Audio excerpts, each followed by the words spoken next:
Yeah, okay, that's good, but I like this shot because they're the line of workers and I the think we act. need both, Yeah, we definitely need both. both.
We needed to get here earlier. We went on Magnolis. Yeah. Yeah.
I think that shows it.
Right there, that's good.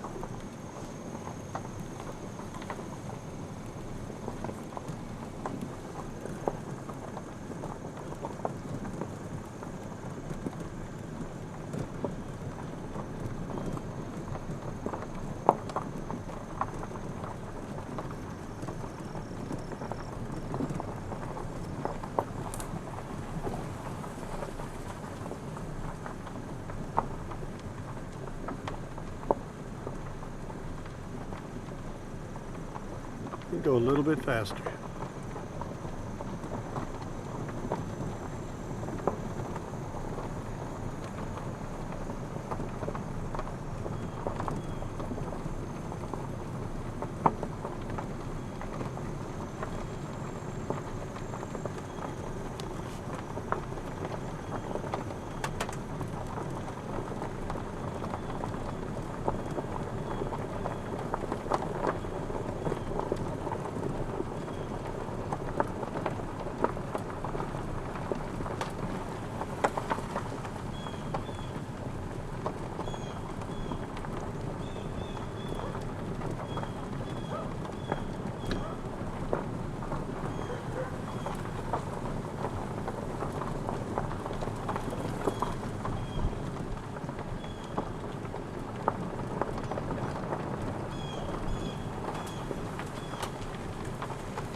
Slow down a little bit.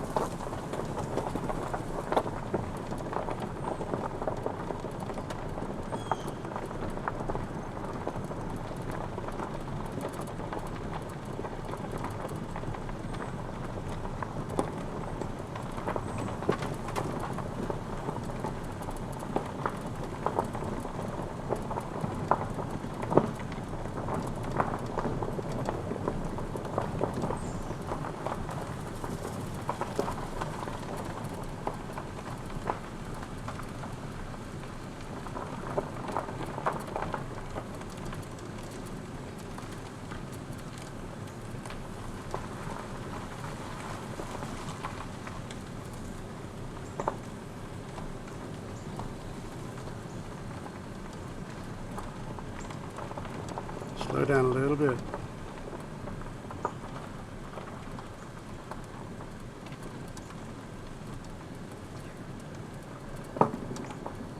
Hey, there's a deer.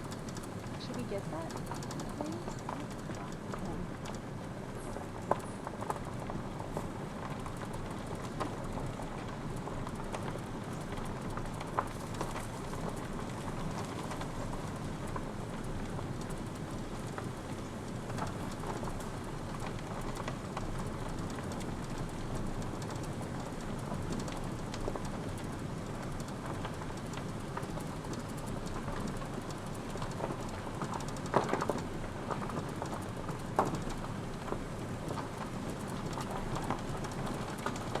Okay, I'm good, guys.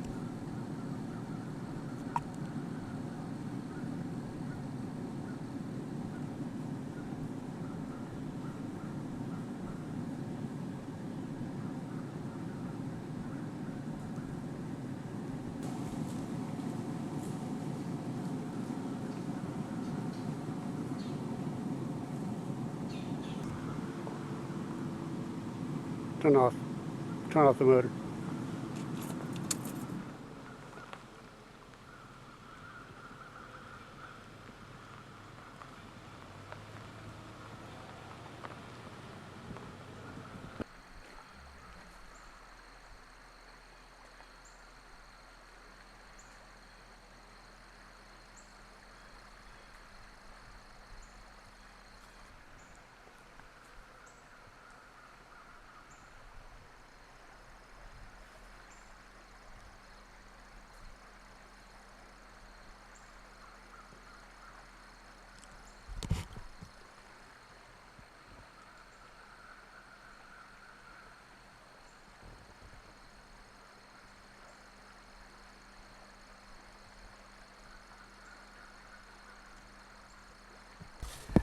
We now have next sound brought to you by this young lady. All right, thank you.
Do you want to shoot that in that way? No. Well, I think The road and Abby found a spot by the river that she thought was Okay. particularly good. And she don't said want to do it's the road in the river. the road in. Yeah, the can we do like just 10 seconds of that or 15 just so we have it in case we need Is it? Abby in it, or Oh, shoot. she'll be out of it in a second? Get her out of there. He's wearing pink. I think so. Well, if she's down there by the river, a person there actually wouldn't be a bad. Yeah. I think she's blocked right now. Okay, here we go again. Be gentle with the mic.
Rolling.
It called Tortilla? tortilla. Bread. Thank you. Carbohydrates. See, that happens. No, this was low carb, high protein. Nice. Good. Got to get rid of this. And we're getting something with that a little bit.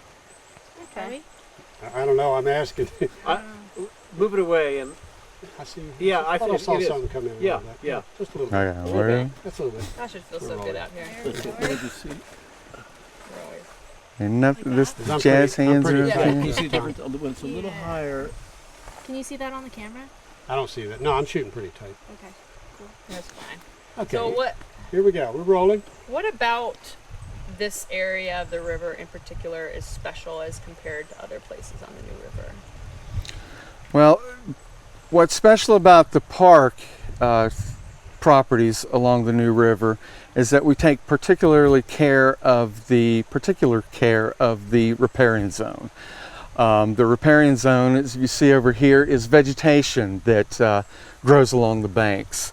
This vegetation is important to the health of the river for several reasons. One being that it holds the soil in place, and it shades the river, which is important, and it also stops any of the chemicals or anything leaching off of the rest of the soil.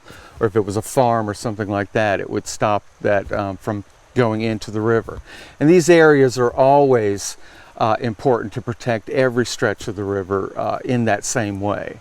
If you look at the vegetation, it's not just a riparian zone, if I can define that. It's not just the river bank, but it's the area, whatever the size needed to protect the river for whatever use is taking place behind us. If it's a state park, then the riparian zone doesn't need to be that wide.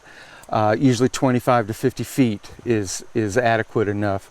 But the root systems hold on to the soil so that doesn't get into the river, because that is still the #1 pollutant in all of North Carolina state parks, or excuse me, all of North Carolina rivers is soil. That's the #1 pollutant. Most of the chemical issues, barring other small examples, are not so big of an issue, but soil across all of North Carolina getting into the river. That's important to keep the soil out, because the aquatic life in there, think about it as if we were trying to breathe through dust or something like that, then they'd have a hard time. Fish, crayfish, aquatic insects, and even our large native eastern hellbender that we have here in New River State Park, or along the whole stretch of the New River. It is important. It breathes through its skin, so it's quite important for it not to have soil sitting on top of it while it's trying to breathe. So the soil, hanging onto the soil. Trees, adult trees, need to be along the riverbank for shading of the water. Especially up here in the mountains, we have cooler temperatures. So all the aquatic life has adapted to be able to survive in those cooler temperatures. And with that, if you take these trees away, if you cut them down, the water heats up. There's actually less oxygen in the water due to higher temperatures of the water. The third was the chemicals, root systems. If it was a farm, root systems would help to filter out all the nitrates and the fertilizers that come from a farm, whether it be vegetation or an animal farm. So I know this is a big farming community in Ashe County especially. When you go by private property, what do you want to see? Like, what's ideal to see alongside the river next to a farm?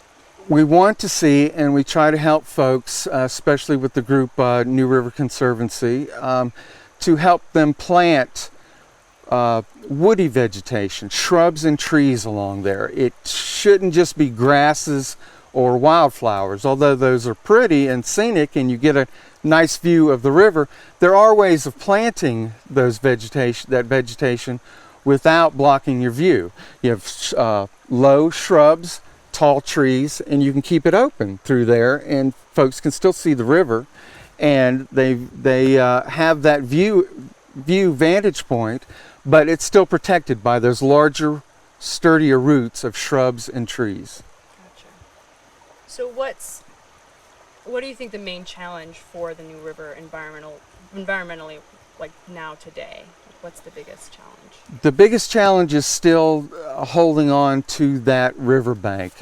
Like we just said, what we want to see is vegetation on the bank and up the bank. Probably about 50 feet would be nice.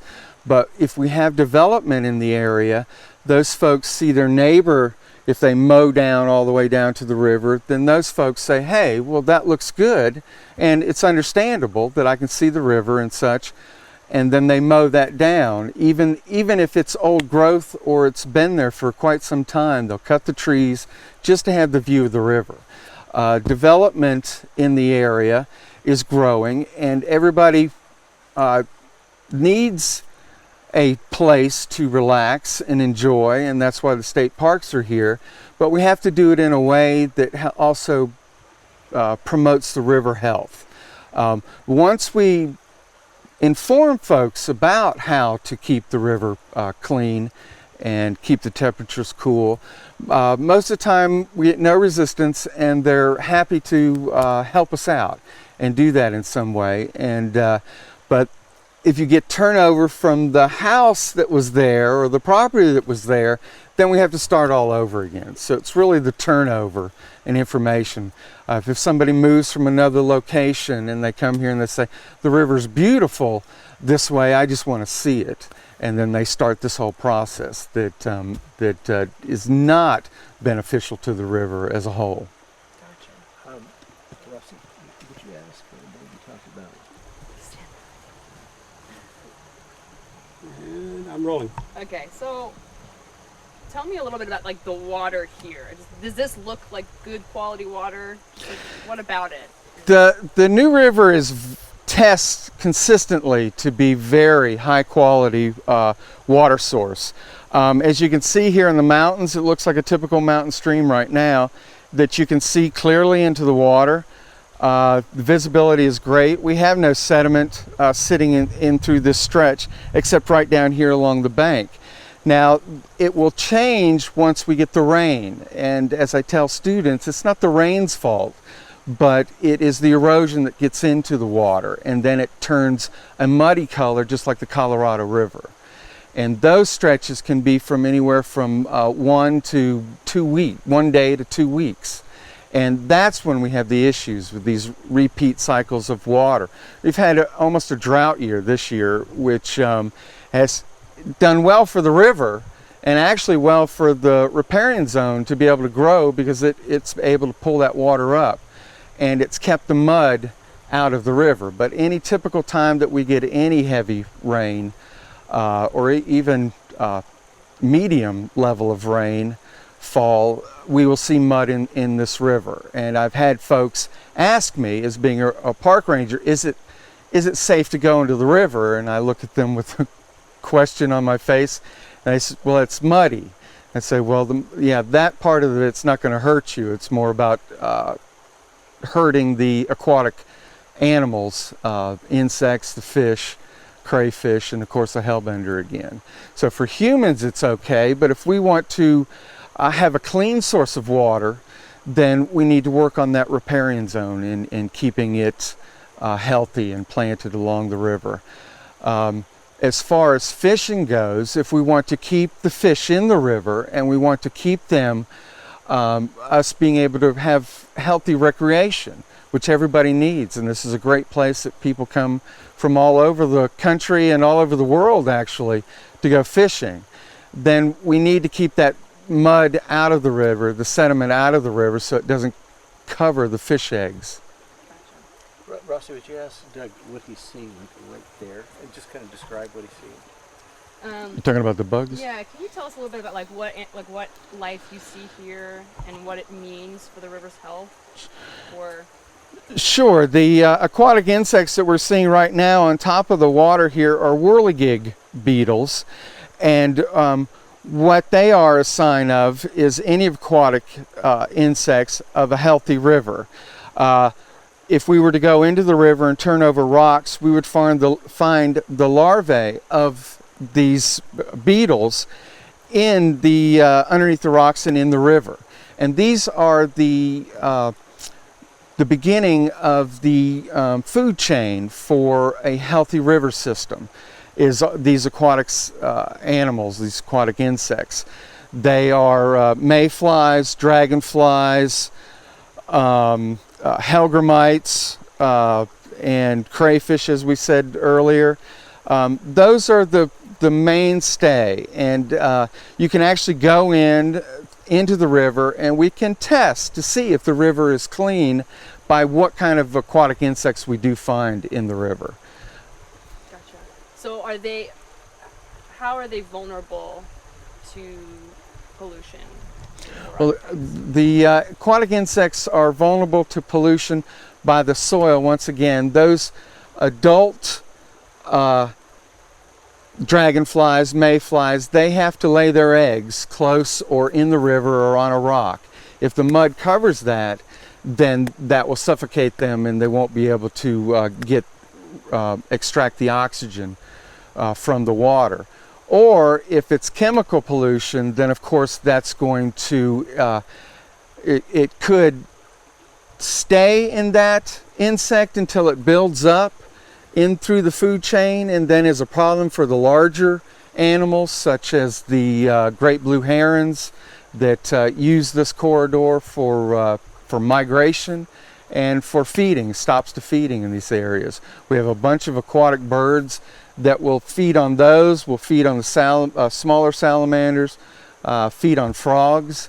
And if those toxins are taken from the aquatic insects, that toxin will move up the food chain. It will also move up the food chain for us, as we found out, coastal waters and other fishes.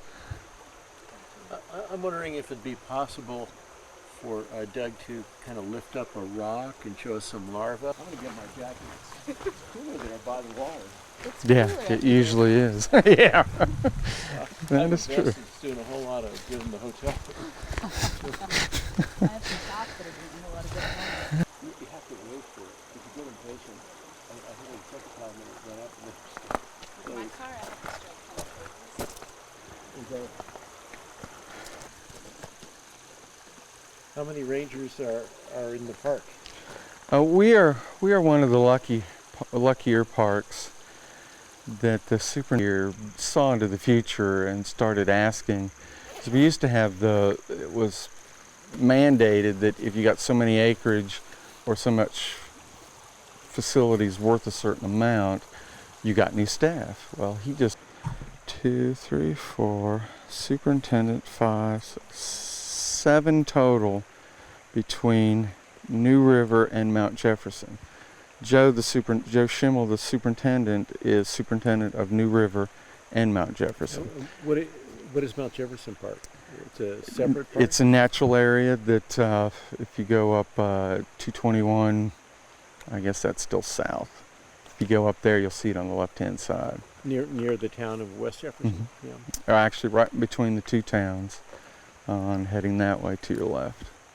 It's a natural area, and it got started just by the local folks there wanted their road paved, and there was no houses on the very top, so they said, well, somebody told them, well, if you made it a park, then the government would have to pave the road. So they petitioned to have it done, and the worth of it wasn't even known at the time that they did that. So, and if I can say something about the grassroots movement here, because that, you just get the question loaded, because then that, slaps the back of all the locals, gives them kudos for everybody seeing that they didn't want that, even though money would have been involved and everything else that comes with it. They saw that they wanted the river, which was tremendous. It's a beautiful river. I've never been here before. Really? No. Oh, I grew up coming here every summer. Did you? You went to a That's summer cool. camp here? Yeah, I went to Laurel Ridge. Oh, yeah. Summer camp every year. We actually Me, Might as well get a canoe while we're there. Let's do it. let's get a butterfly Yes. net. Let's For go sure. on an expedition. oh, that's it. There you go.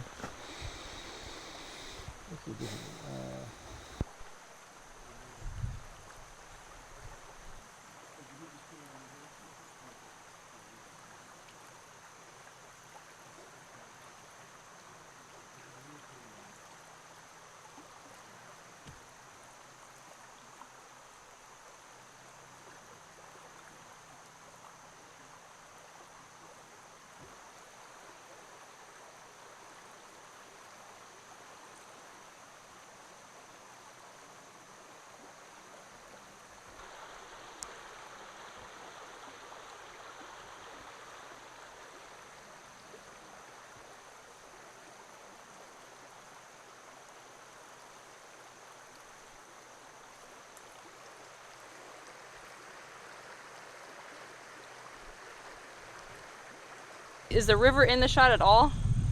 Or Yes. Okay. A lot in the Okay, shot. good. Back there. okay. Rolling.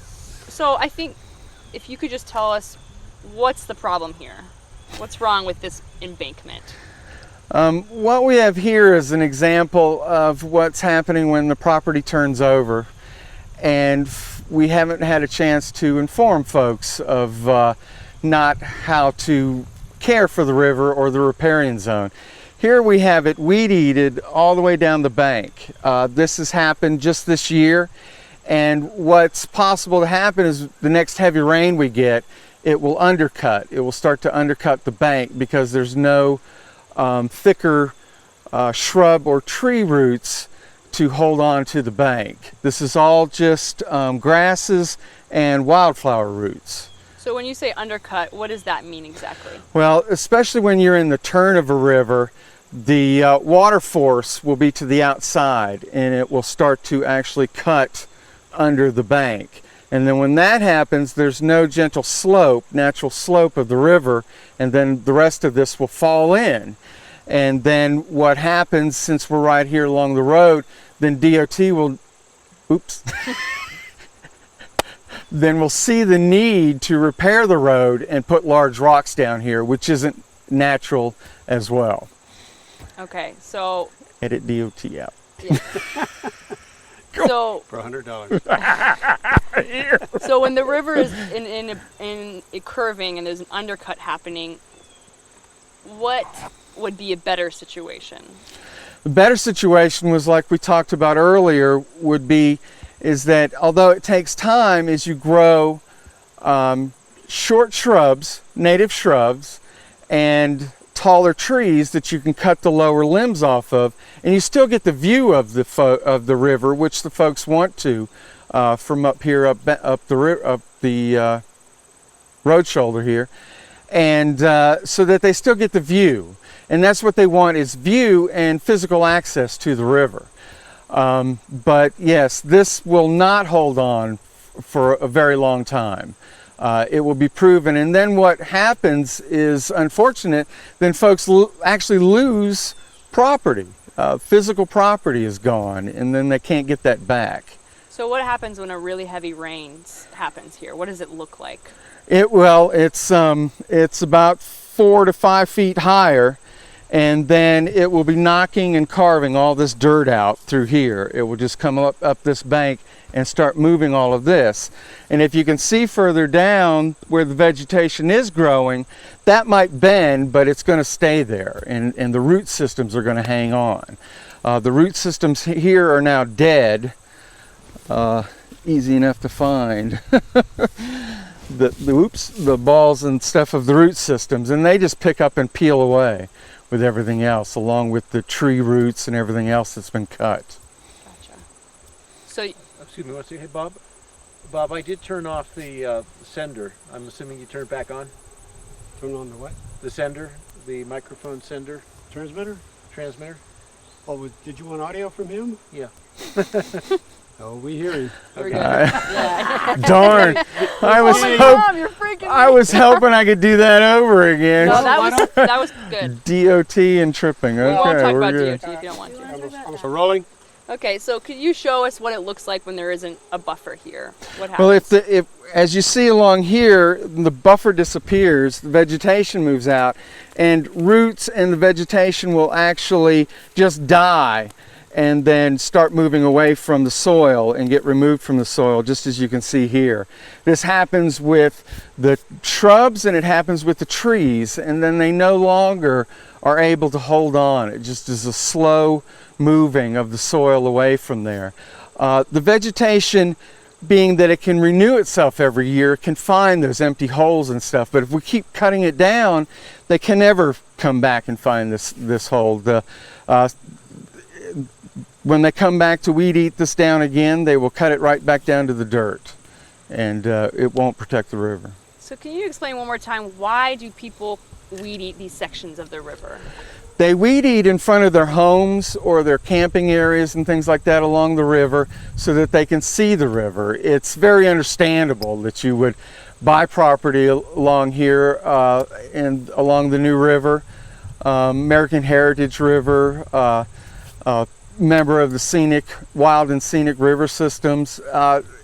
It's relaxing. If you could just listen for a moment, it's very relaxing. And just watching water, it's a common thing for us humans to sit and watch water. It's relaxing. But it's our haste as being human as well to want to see it now, so they'll cut it down. And this is actually, if you look back into papers and history, that we have just learned to cut lawns and cut all the vegetation down as a protecting thing.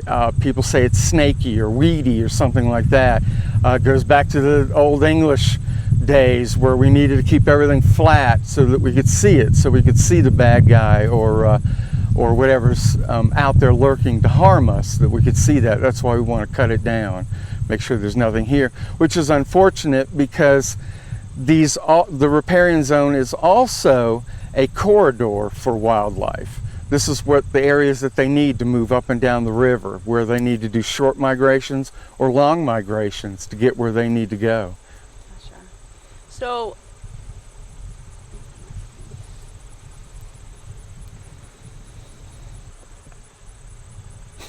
I think that was the last thing I had. Okay. I had a Anybody else have question. anything? Go ahead. With just what you said that last second there, you talked about migrations sort of up the river. Could you speak a bit about what sort of wildlife uses this zone and how that's affected by the way that we use it? Affected by the way that we're affecting them, or The way that we manage the riparian zone, how does that affect the animals that use it? okay. Oh boy, you're talking It would about help a to big actually, can of if you worms ask a there. question for Doug to get him going. So maybe Yeah. Rossi can ask that question. Yeah. What animals use the riparian zone? Well, any small mammals, large mammals will use the riparian zone to move through. Now again, it depends on how wide that riparian zone is. If it's just the bank, then we're talking muskrat, maybe beaver to keep under cover. You might have raccoons through here. But the question is, how big of a mammal can we support through the riparian zone? If you want to start talking about keeping the deer here, then we need larger riparian zones, wider riparian zones. If you're talking about wanting to keep larger mammals like the black bear in this area, then we need larger again so that they can feel safe about moving through those areas, the vegetation. If you have, say, 300 yards of just nothing but open area, a bear is going to hesitate, very much going to hesitate to try to get to that other side. Same thing with birds. Birds won't, great blue heron is unlikely to sit on an open space and try to hunt. So these are the animals that need it. Osprey need it to be able to hunt. They need the trees along the river to be able to hunt. And as well as other, trying to think of migrating birds. Yeah, Cut! that sounds good. Final Jeopardy. Yeah. I kind of wanted to know more about how like what success have you had or your partners with the New River Conservancy had with encouraging property owners to dedicate the riparian zone, and what best management practices do you have with dealing with property owners, or kind of, because it's like, you know, they want to be able to use their land, Right. you know, there's a balance there, and how do you encourage that balance? This might need a shot of some properly done steps, which is on the other side as well. Okay. But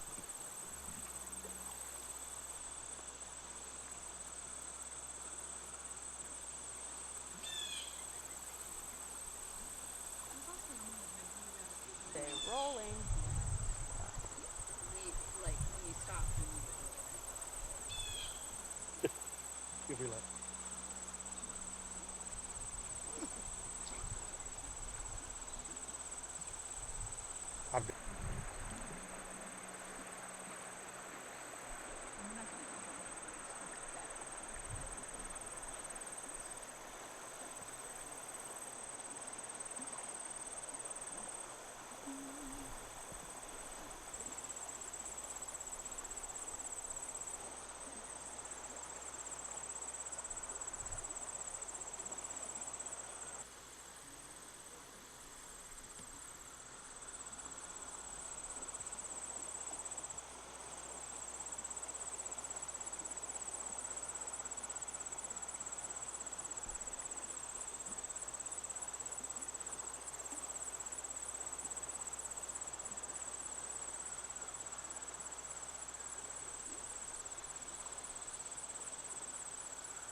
Period. Yeah. I was like, oh, don't go there. I know what he was trying to do, but yeah.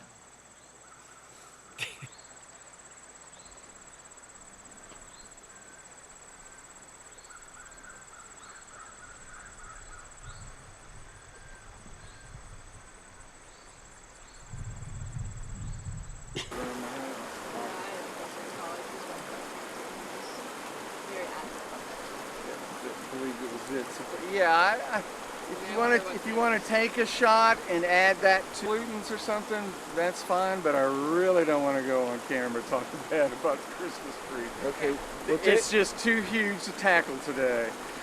we'll tell you what. Let's all move. I've got friends and superintendent.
that you didn't want to go in Oh, with no, I'll camera. do it with the GoPro. I can shoot him from. See, I can shoot him from nowhere to. And you brought, We're rolling. Like we're about to take Here we off go. on a plane or something.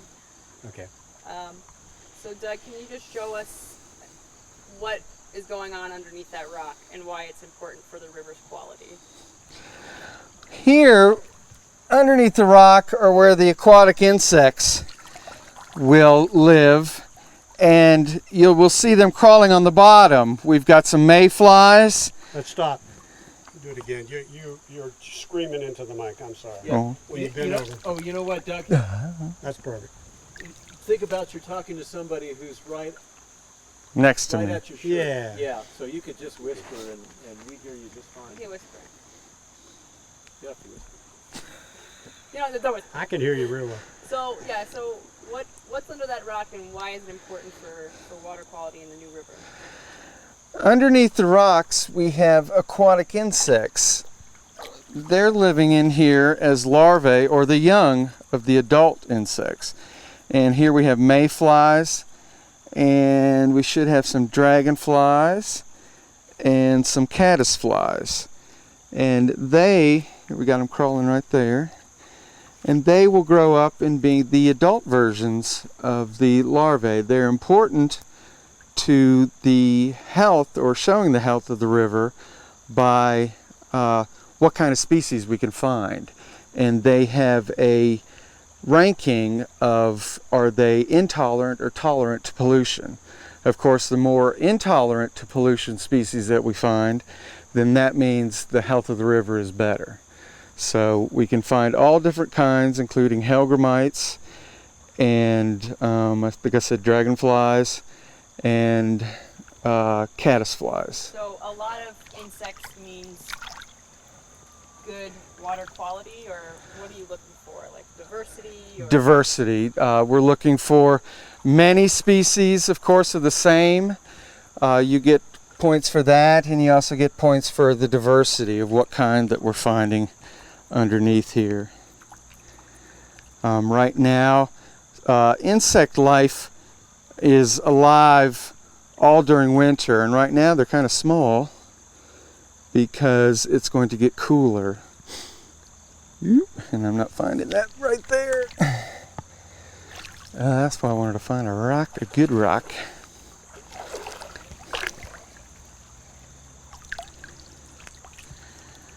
And that one's got nothing.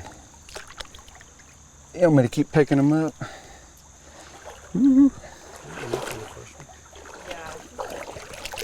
Stop, because I got to get closer. Yeah, because they're not going to see that from here anyway. Okay, yeah. So we'll stop now and get a close up. Okay. Yeah, put your hand like near your left pocket. I'm real tight. You until can't he's ready see to it. go. And go. Here we have a mayfly. He's very small right now this time of year, but you can see that he will probably survive there for the most of the winter before he becomes an adult next spring. I know it's difficult. You can, if you, there's no way not to move that at all. I know it's difficult. Get a It's lighter heavy. rock. Can you give me that one more time? Thank you. Sorry. This one? So we're Yeah. trying to cut it into the... I'm shooting as tight as I possibly can. Yeah, unless I get a big old... Point to it again, please. There you go. Tilt it so I can, the sun, there you go. Show what I'm seeing. Okay, take your finger away and go. Here we have a small mayfly larvae, which is important to find in any river system, because mayflies are indicators of good water quality, or they're intolerant to pollutants. So the more of these we find, that means the healthier the river is. Good, set her down. Good. Nice. Perfect. Thanks for that. I'm rolling. Wow, cool. I'm rolling. Okay, so what are we looking at, and why? What does it mean for the river? This is a stonefly larvae right here, and it is a good indicator of a healthy river because these aquatic insects need clean water to survive. And I'm flubbing that one. Now let me try again. Keep your finger away. Go. Right here we have a aquatic insect called a stonefly. It is a good indicator of clean water. It is a species that needs pure, cold, clean water to survive in, which makes it a great indicator of clean water. That's awesome. I see that very, very well. Picture as well, and crack out of this armor or their exoskeleton that they're in here. This guy, before he crawls out, will probably get 3 times, 4 times larger than he is right there. And of course they do need water to breathe. You can see once you hit them with the water, they flare their gills out along their sides and their tails. Breathe through their tails. Okay.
Yeah, thank you, Jake.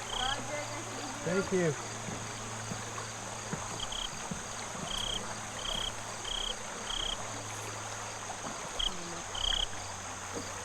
And you were able to get him going out of frame there at the end? I think.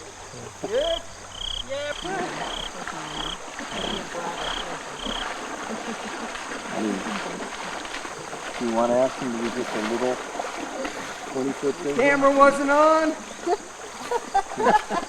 No, you're good.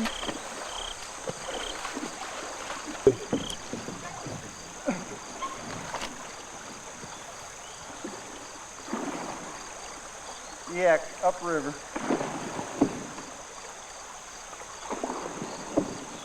How about cross?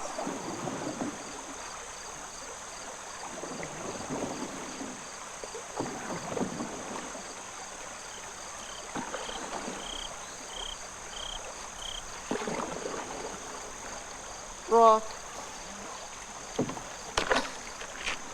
How about a cross over to here? Go wherever you need to go. We're not here. Do your thing.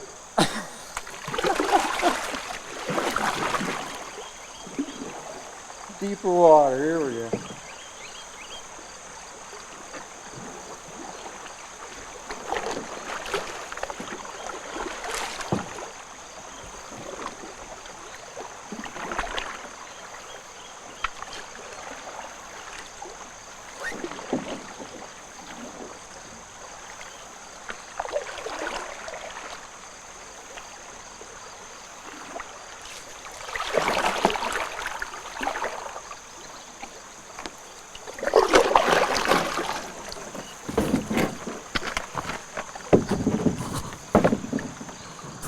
All day. What else?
What'd you have for breakfast?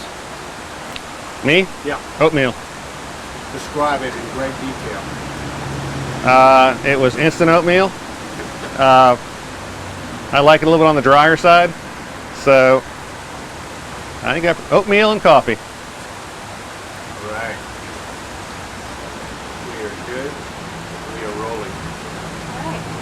So, Robert, would you start off just by telling me a bit about your connection to the New River and the work you do here? Yeah, I am a professor at Appalachian State University, and I've been here for 20 years, and I've been studying the ecology of the New River, primarily the upper New River, for about the last 20 years, in particular focusing on the crayfish in this system, and looking at how they affect the system in terms of their impact on sediment, various aquatic invertebrates, but also have been looking at this mutualism that involves these crayfish, in particular the New River crayfish, which is only found in this system. Hold on 1 second, I hear trucking. Also,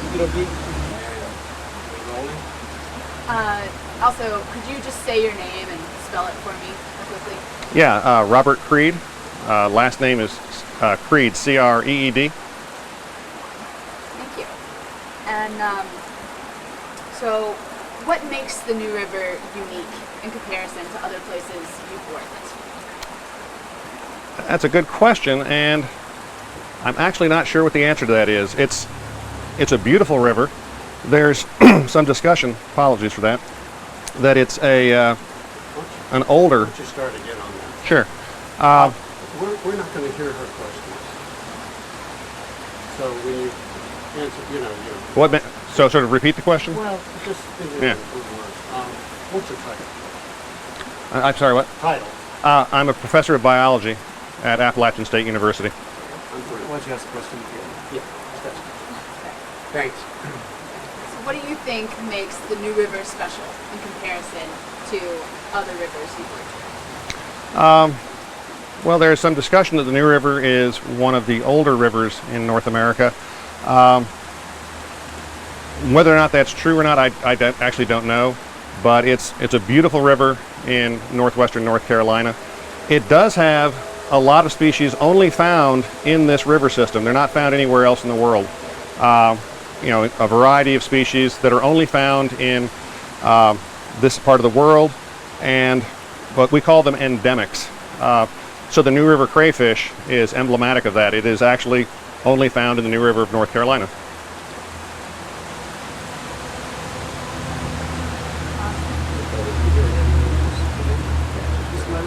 That's great. Thanks. Thank you. Yeah, use your hand. Okay.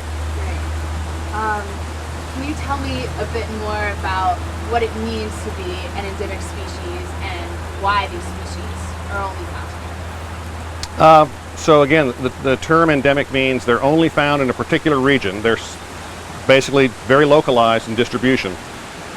So for the various fish and crayfish found here, they're only found in this river system. They're found nowhere else on Earth.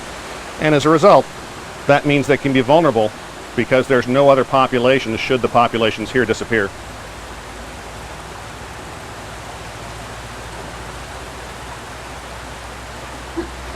And why are these particular species important to the river and the health of the river system? So crayfish, as well as certain kinds of fish, they spend a lot of time on the bottom and they rework sediment. And in the absence of these fish, in the absence of these crayfish, a lot of the sediment that gets washed into the river will accumulate on the bottom and smother the rocks. Like if you look behind me, you can see all these rocks here.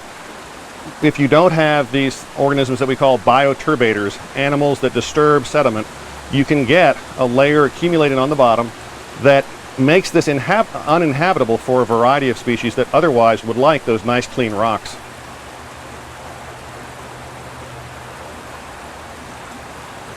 Nice, thank you. And going off of that, do you talk a little bit about the problems with sedimentation in the New River and some other pollutants? So we don't have a lot of industry up here in the mountains that can be a source of contaminants into the system, but what we do have is development, agriculture, and so forth, and these kinds of land use can basically make sediment easily erodible into the river. And so that's our primary issue that we deal with up here is sediment inputs that come from road construction, housing construction, and agricultural inputs.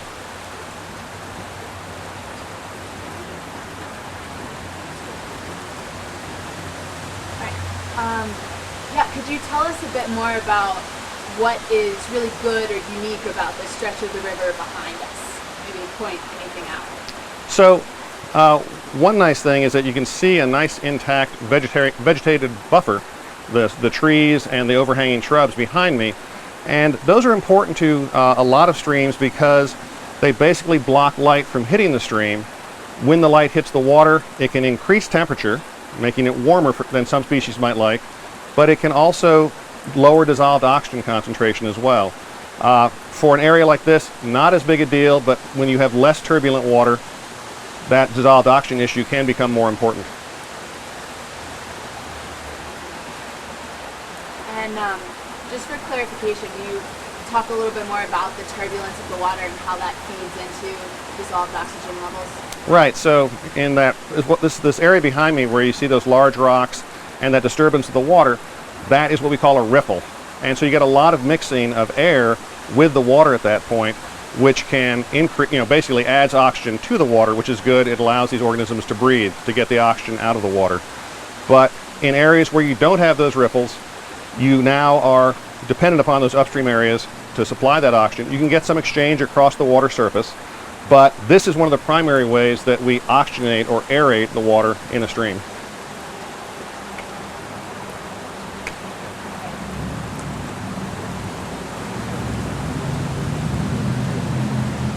Doing great. Thank you. Thanks. Thank you for standing in the rain. Yeah, this is less than ideal, but thank Yeah, you so much. That's okay. If the water really gets thick on my face, let me know. And if you want to move around a little bit, Sure. if you want to gesture, point something out, Bob will follow you. Okay. No, he's going to do that later. No, We can do it later. Yeah. Sorry. Okay. Thank you. Okay. You want to look at the question for a second? I took them away from you so you would follow the conversation Yeah. rather Well, than following your question. I think I actually had another question after that. So we talk a little bit about why it is important to oxygenate the water, why these critters need to breathe, and really just why we care about these species that live in the river. So in a fast-flowing stream like this, you don't see a lot of plants in the water. There are algae. There are no larger aquatic plants, think water lilies or something like that. Those add oxygen to the water. Here we rely more upon physical processes like the turbulence that occurs in a riffle to add that oxygen to the water. And so that's, for a stream with not a lot of aquatic plants in it, that's a very important function.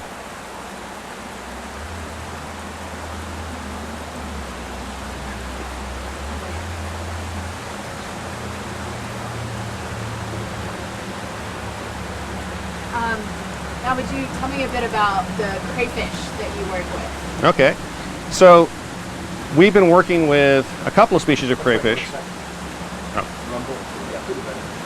Okay. We've been working with a couple of species of crayfish now for about 20 years. There are 4 that normally are found in the stream, like you see here, and we've been interested in how they affect this system through the removal of sediment, through their consumption of various aquatic invertebrates and so forth. But we've also been interested in how this mutualism, this mutually beneficial interaction between the crayfish and these worms both affects the crayfish, but further influences how the crayfish affect the stream. So these worms that live on the crayfish and clean their gills, it's known as a cleaning symbiosis, and they're only found on crayfish. The crayfish benefit from increased survival and growth with the worms. The worms get a place to live and reproduce. They will not reproduce off of the live crayfish. We have found... I think we got crayfish. Yeah, we're okay. Just Yeah. to that truck. Sorry. You just kind of pick up where you left off. Yeah. And so what we found is that when crayfish have these worms on them, because they are growing faster, because they're more active, it feeds back into their effect on the stream bed. We see less sediment. They basically will influence the aquatic invertebrates. And so this mutualism, at least in this system, appears to be central to how these crayfish influence the rest of the community. Thank you. Could you give a few specific examples of how the crayfish influence the community or the stream? Sure. Come back a little bit to start. Hang on 1 second, please. You're doing great. Yeah, Thanks. yeah, we appreciate it. Really good.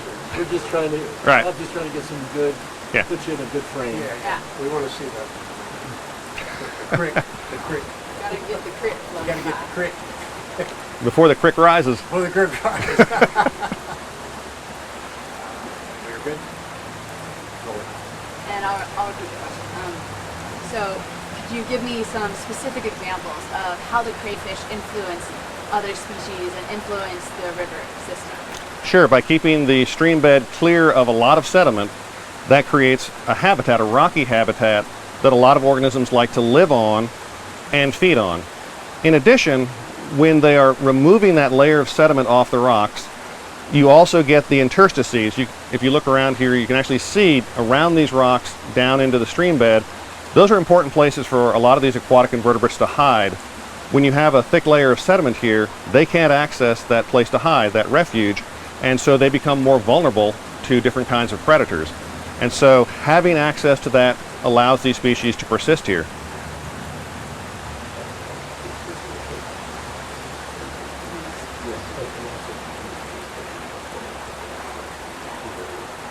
Okay. So could you go a little bit more in depth and just explain to me basically how exactly the crayfish remove the sediment from the rocks and use the word crayfish. Right. So the crayfish, as they move across the bottom, they're both moving to find food, they're moving to find shelter, the right time of the year, they're moving to find mates. All of that movement, and they're like a large piece of earth-moving machinery. If you watch them on the bottom, they're constantly moving those smaller legs, and as they do that to find food. I'm sorry. Big truck. When it gets really nice. That was so good. I know, but it's so good. It's really good. Yeah, well, that was great. So ask the last part of the question again. Sure. Again, and you don't have to say so. You don't have to say that. I can cut it out. We got motorcycle games in the rain. What the heck? What is? Are you kidding me? Do you want me to take them off? Yeah, do you want? There's a clean handkerchief. I got one here. Yeah. Thanks. Sort of clean. Hey, what's a new one?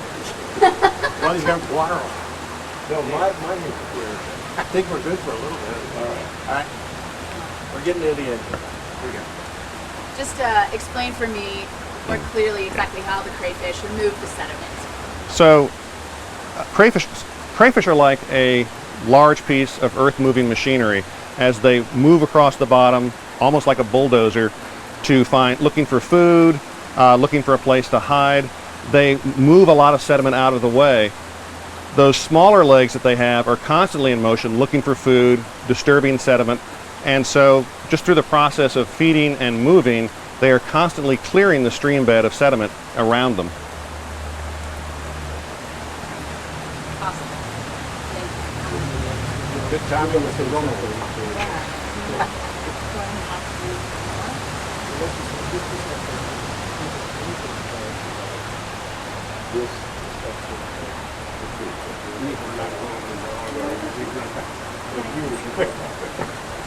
Stand out there.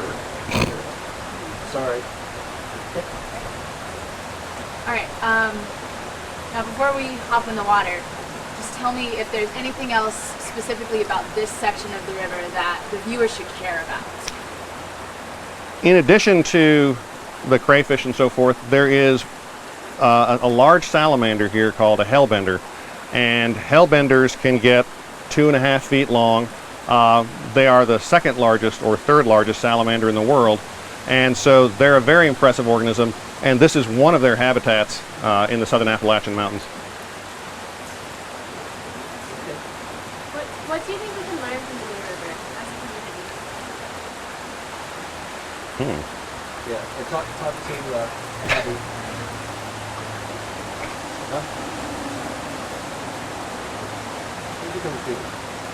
So Aubrey's question was, Yeah. what can we learn from the New River as a community? Take-home messages. Well, the New River is like any other river that you're going to encounter in any other part of the world. It has its own species and so forth, as I mentioned, but it really is no different from any other river you're going to encounter. It faces the same issues in terms of sediment inputs, the same issues in terms of various sorts of point and non-point pollution, whether it's coming from a factory or from agricultural or urban and suburban sources. So it really isn't any different, I would say, than any other river that you're going to encounter in the world. It's a mountain river, so because of the high elevation and the gradient, the steepness of the stream, it's a little bit different from a Piedmont or a coastal plain river. But I would say that all of these streams and rivers face pretty much the same suite of problems. It really doesn't differ from region to region. Okay, that was a bite that just got us on PBS. Yeah, What? that was nice. No, that was good. Oh. These pieces, they're... Yeah, but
And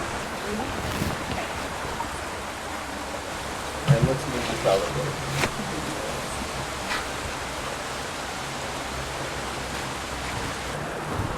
Do your thing, sir. Can you face me? Can you do your thing?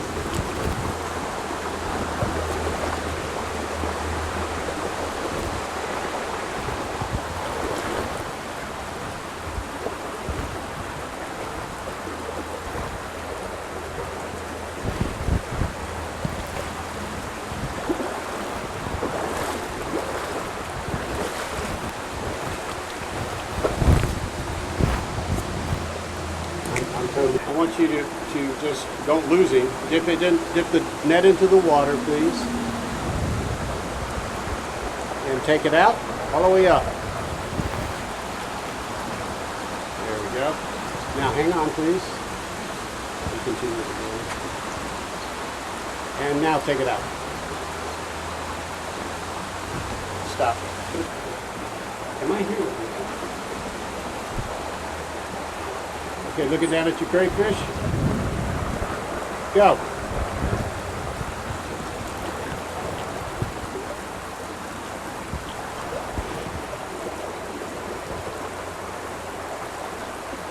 This is a New River crayfish.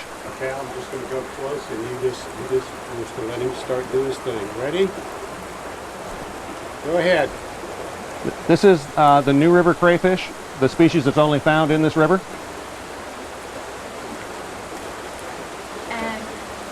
And tell us a little bit about his anatomy, what he's got going on. So this is you're looking at the front end right here with these large claws that the crayfish uses primarily for protection and for fighting. Here you can see the other 8 legs that it has. They have 10 legs total, and these are the primary legs that it uses to walk across the stream bed. And it picks up food items with these legs, it disturbs the substrate, and so as they move across the bottom, like a bulldozer, they basically are disturbing the substrate with all of these different limbs that you see right here. And in addition, they are burrowing species that further affects the amount of sediment on the bottom. Could you take out your pin and point out the little legs more closely to us? Walk closer to me. We're rolling. So just tell me a little bit more about the smaller legs of the crayfish and how it uses them. Right, so these are the 4 pairs of small walking legs that they use to move across the bottom. They also use these legs, in particular these first 2, to find food. And so the combination of all those movements disturbs the sediment and resuspends it and keeps it off the bottom. And can you show us, you don't have to talk about it, but just point to the 2 legs you mentioned that clean the rocks. The 2 legs that clean the rocks? Yeah, earlier you had said It's all of their the legs. back legs, I think. Well, all 8 of these legs are involved in that process. In the clean the rocks. Yeah. Okay. And can you kind of just hold that pen at one of them? And then take your pen out. Is it on the frame now, Bob? It is now. And then put it against the leg. Right now.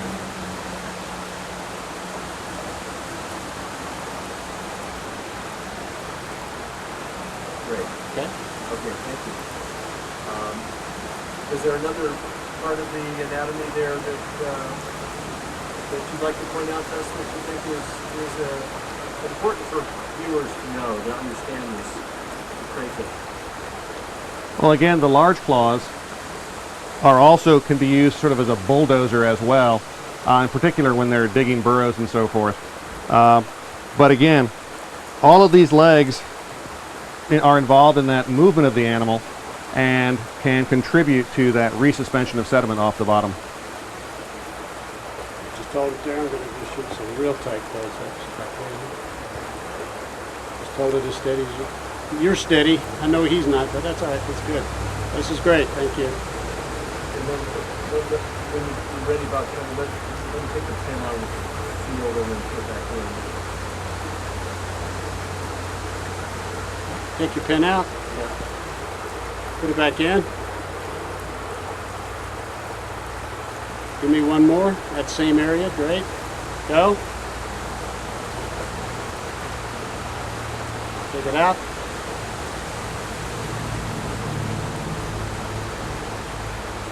That is great. I really like it. So do you understand what I'm doing? Doing the heading to the map? How we make it.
Got two.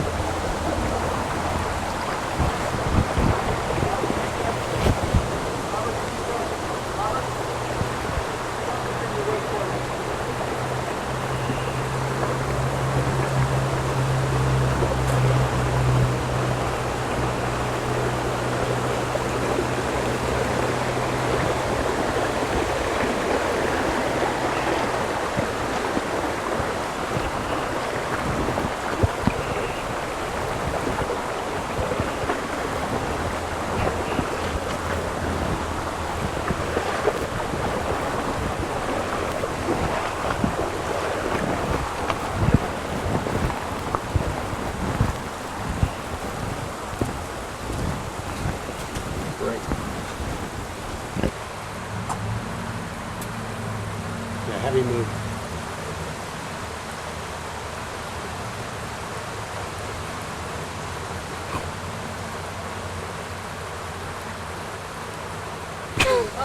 Just so you know, there we go. I don't know if they're going to show up.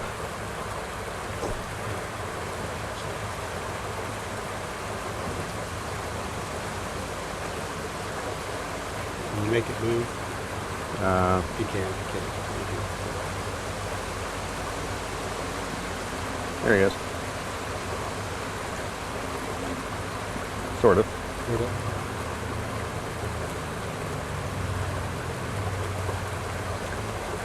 I think we got something there. Crayfish are a decapod crustacean, and probably the thing they look most similar to are lobsters. Can you tell Abby again what a decapod is and how it's similar to lobster? Because people may not know what Right. a decapod is. Yeah. Why don't you ask a question, Abby? Yeah. So just tell me in layman's terms what he is and how they're similar to lobsters that people would recognize. Right.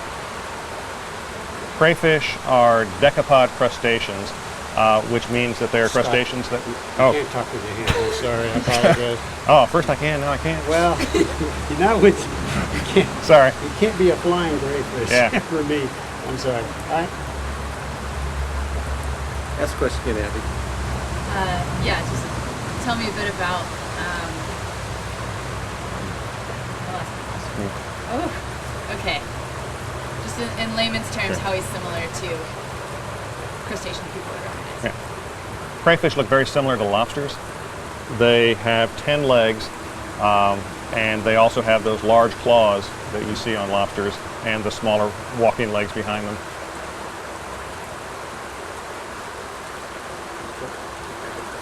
You would just continue to look at your crayfish. Put your head back up. Then your head back just a little bit. You're looking down at your crayfish. That's good, the crayfish.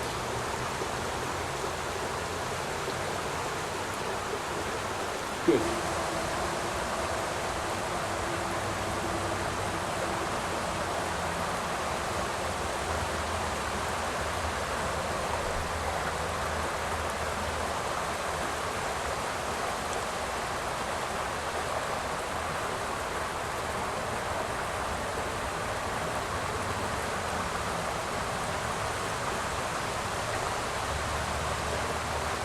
Okay, great. Good audio over there. Good. I'm gonna try. The surface is a little bit smoother right there. It might be easier. Plus the.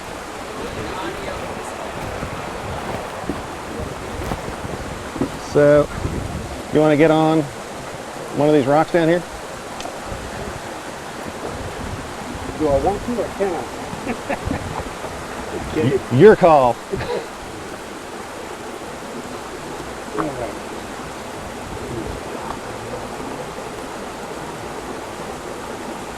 Try to swap it with this one. I won't do this one.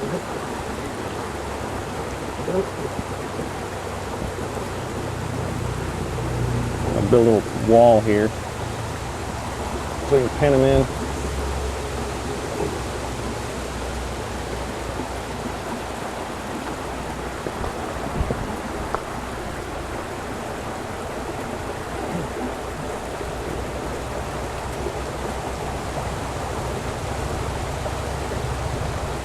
He may, when I first let go, he may flip back. Yeah, he's pushing too. You want me to hold that? With my right hand? Well, that's the problem. Oh, Trying not to hold it. that's a good spot. There you go. Okay.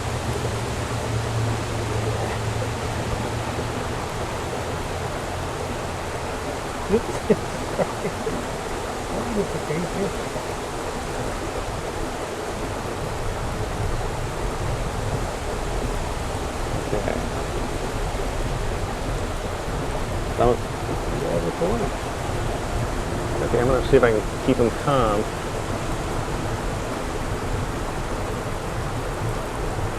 Yeah, he's going. Alright, see if I can push him the other direction. So there's no way that we can have like a net thing in the video. We can try. There you go. Did you get something there? A little bit. Ready? Yeah. Yeah, if you can just put it up there and see if that's go across again.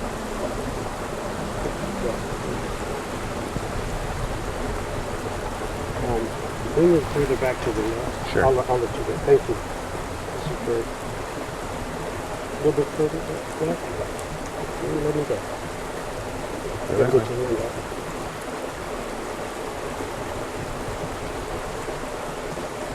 Give me one more and just get your hand out as soon as you can. Yeah. I know you're trying not to scare him.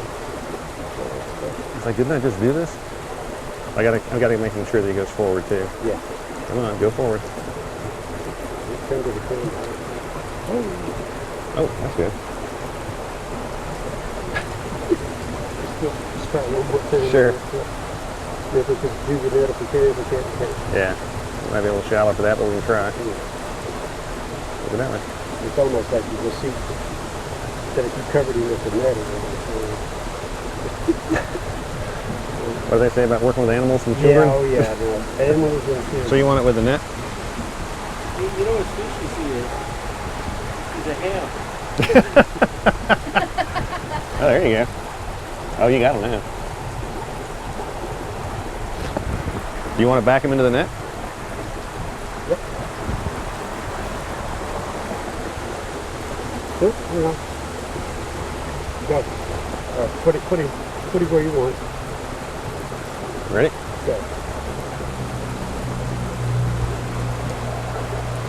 Give me one more, we're done. What kind of wages do you get?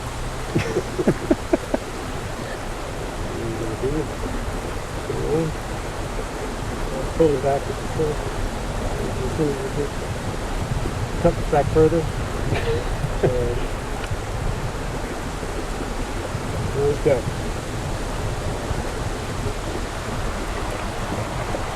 Did that work? Booyah! Got it? Yeah. All right.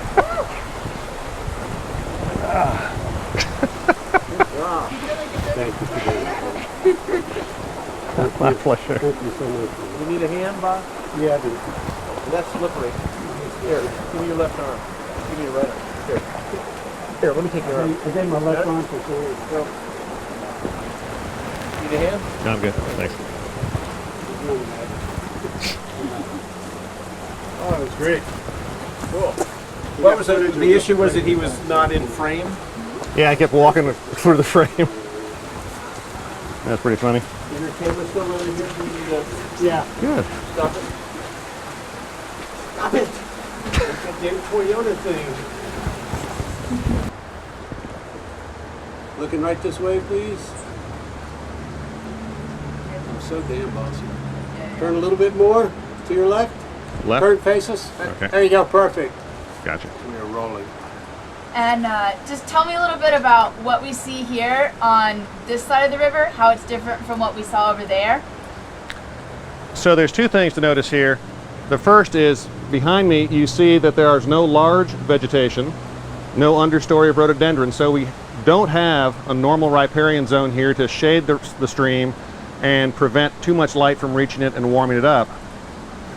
The other thing we see here is we have a solid surface, this paved walkway here, which solid surfaces increase the rate at which water moves from the terrestrial environment into the stream. It can carry pollutants with it, it can carry sediment, and finally it can also warm up the water before it gets into the stream. Good. Anything else? One more question, if there's anything else. Okay, just ask, is there anything else about this spot that we should know about? Yeah. Briefly. Is there anything Turn else? a little bit more towards her. Turn, there, yeah. Is there Okay. anything else about this spot in particular we should take note of? I think primarily the absence of that well-developed riparian buffer zone, the vegetation around the stream that can protect it. And how does that affect the crayfish that we saw? It does not seem to have a huge effect on them, at least not that any that we've been able to determine. Good? Thank you. All right. That's a Well, wrap. great. Thank you. All right. Cool. That would be awesome. Well, Thank you so much. thank you so much for coming up. And I don't know if I mentioned this, but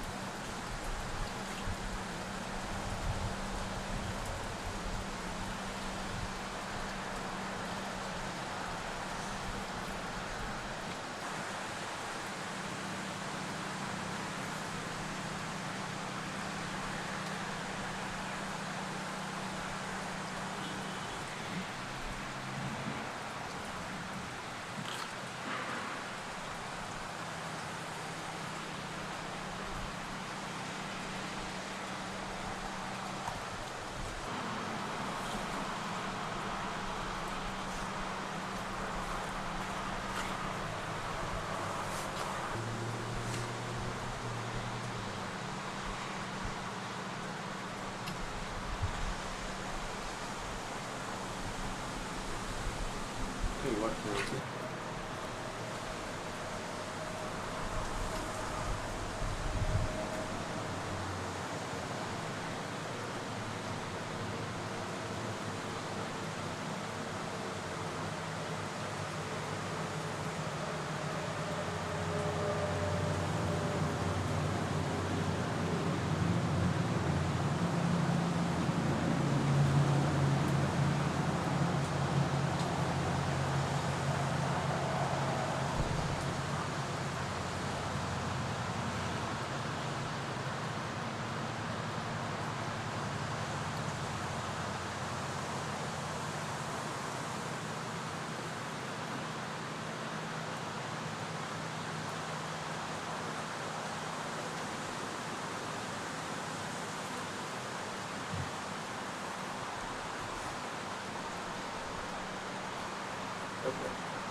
Can we do?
I'm rolling. Okay, so can you say your name for me and spell it out?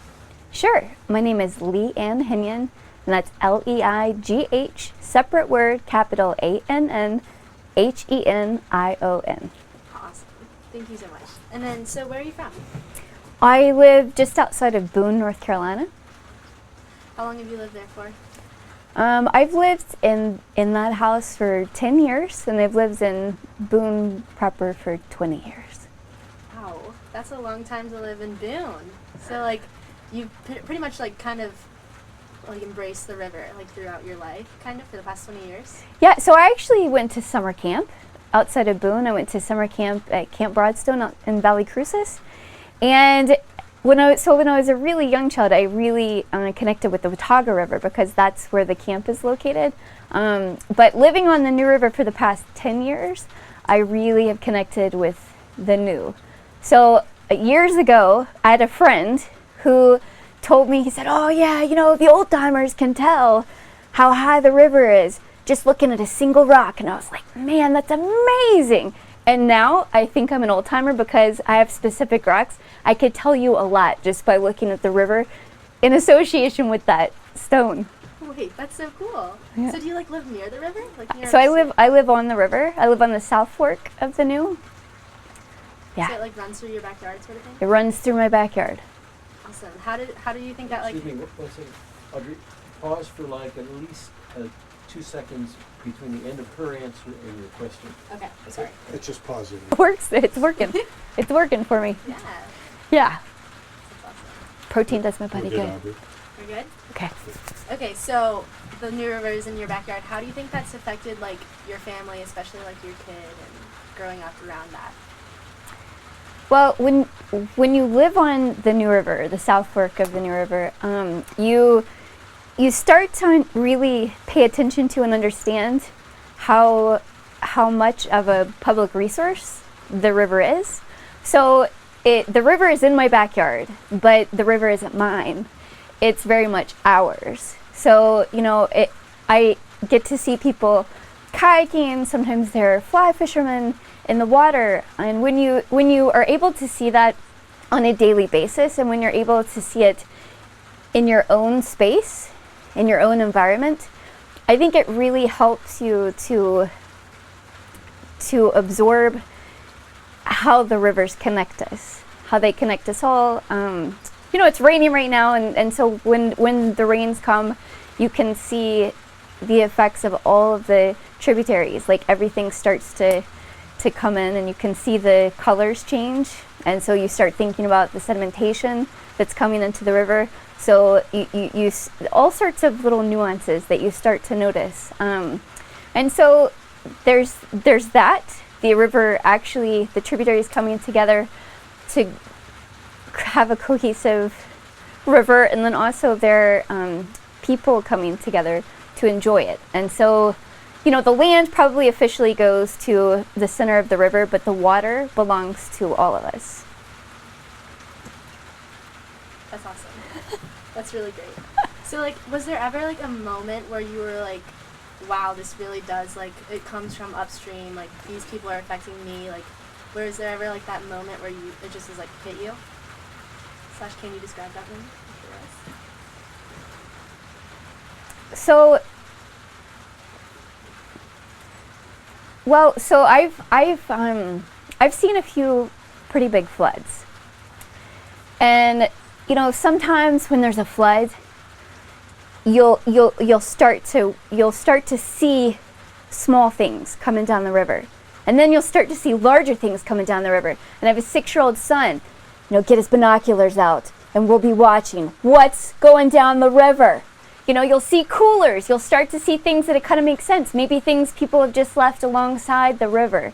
Then you'll start to see big pieces of metal that you can tell were off of travel trailers. So maybe there was like a trailer park or something that was close to the river, that the river's it's taking it all, you know.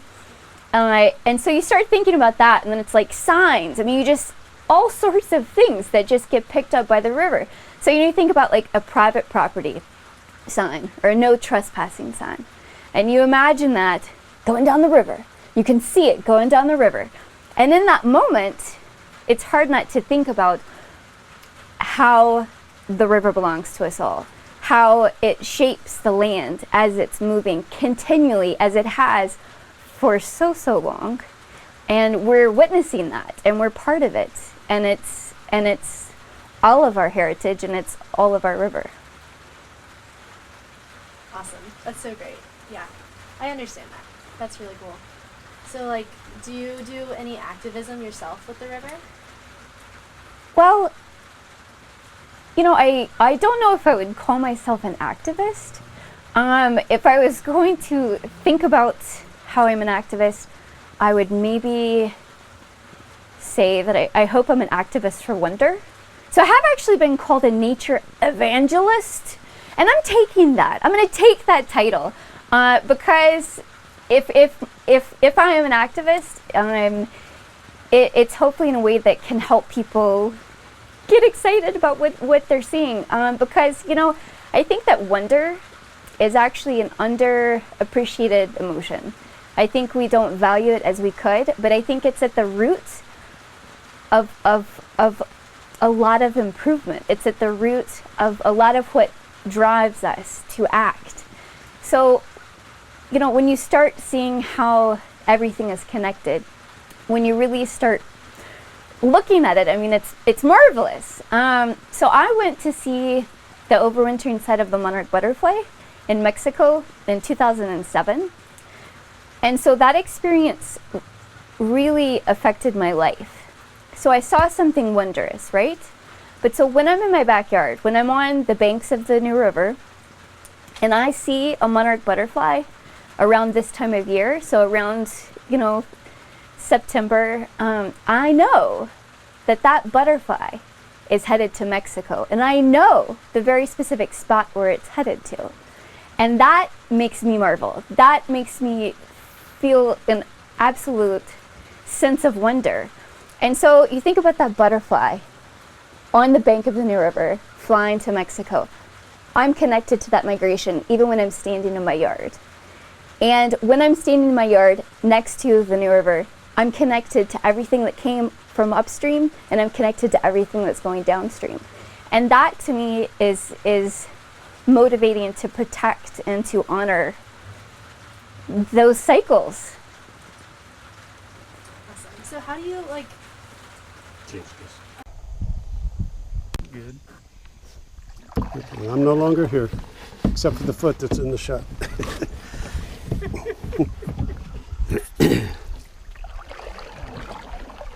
And we're on. No talking.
so I can't do any underwater. Catching there.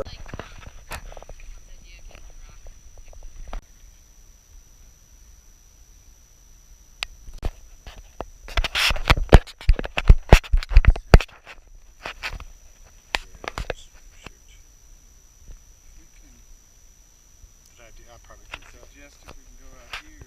Yeah, I can't go too much deeper. Well, Yeah. we're not going to go deep. We're just going to go Okay, around. yeah, See, let's like try right it. there? Let's try it.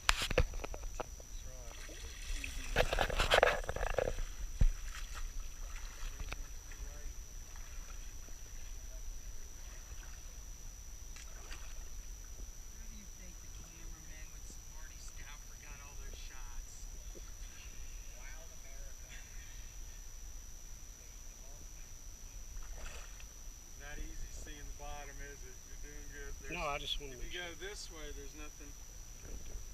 I don't want to mess up the shot. Stop! No water moccasins here.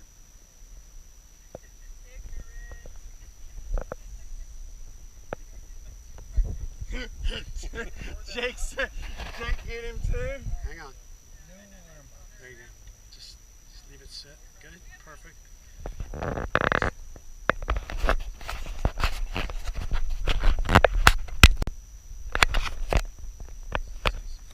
Just stay back.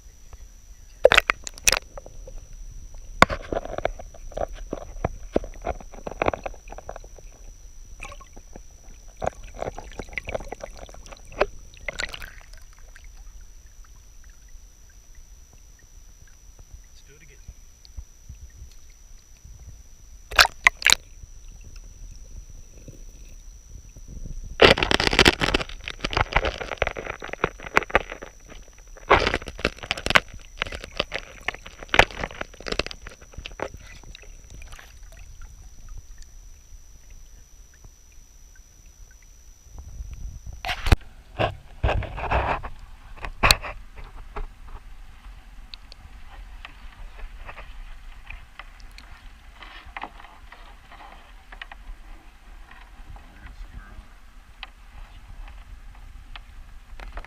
And in this corner weighing 3 ounces.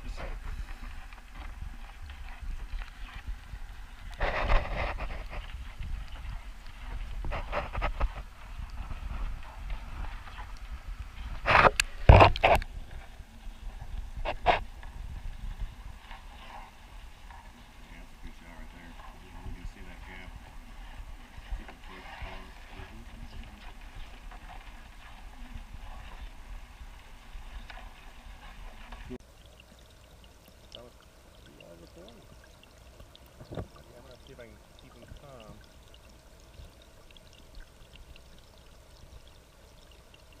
No, keep going. Alright, try to push in the other direction. So there's no way that we can have like a net pin and get it. We can try. There you go. You get something there? A little bit. Ready? Yeah. Yeah, if you can just put it up, let it sit there across a bit.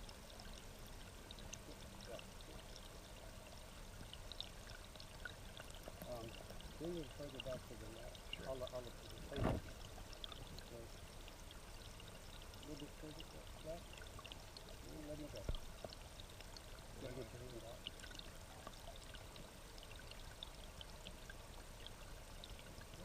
Give me one more and just get your hand right here. Yeah. I know you're trying not to steer in. Hey, didn't I just do this? I gotta make sure that he goes forward too. Yeah. Come on, go forward. Just come to the camera. Oh, that's good. Start one more time. Sure. Make it as easy net if you can with that. Yeah. Might be a little shallow for that, but we can try.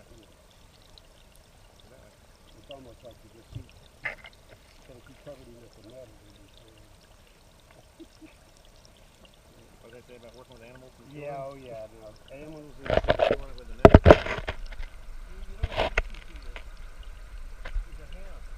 Oh, there you go. Oh, you got one. You want to back him into the net?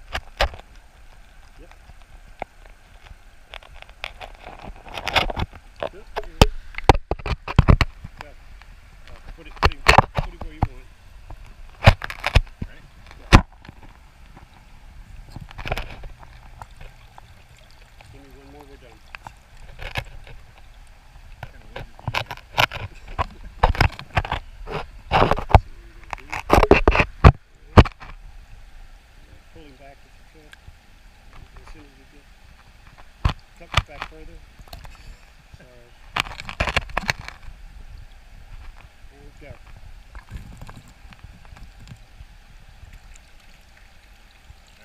Booyah.